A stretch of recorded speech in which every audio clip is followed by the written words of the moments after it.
जयपुर से लगभग 100 किलोमीटर दूर एक छोटे से गांव में एक पुरानी हवेली थी जिसके बारे में लोग फुसफुसाते थे कि वह शापित है। उस हवेली में वर्षों पहले एक अमीर जमींदार का परिवार रहता था। उनकी एक इकलौती बेटी थी। नाम था अंजलि, जो लगभग 8 साल की थी। अंजलि बहुत ही शांत और प्यारी बच्ची थी, लेकिन उसकी एक चीज बहुत अजीब थी। उसे अपनी पुरानी चीनी मिट्टी की गुड़िया से बहुत ज्यादा लगाव था। यह गुड़िया उसके दादाजी ने उसे तोहफे में दी थी। गुड़िया के होंठ हमेशा एक हल्की सी मुस्कान लिए रहते थे, लेकिन उसकी काली बेजान आंखें देखने वाले को असहज कर देती थी। एक दिन गांव में हैजा फैल गया। जमींदार का परिवार भी इसकी चपेट में आ गया।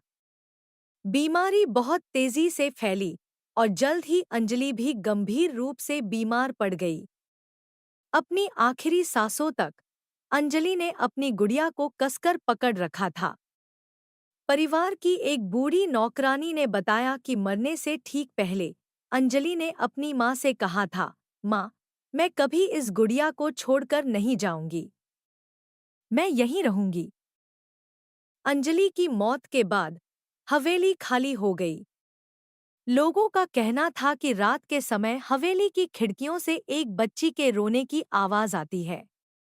सबसे भयानक बात यह थी कि जब भी कोई हिम्मत करके हवेली में जाता, तो उन्हें अंजलि की वही चीनी मिट्टी की गुड़िया एक अलग जगह पर मिलती।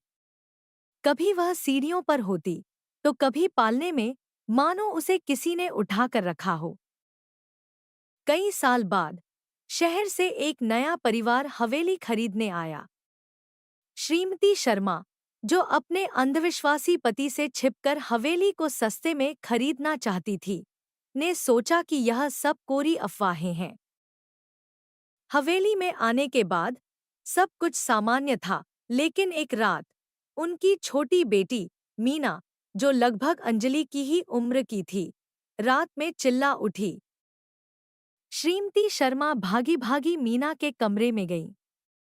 मीना डरी हुई कांप रही थी और एक तरफ इशारा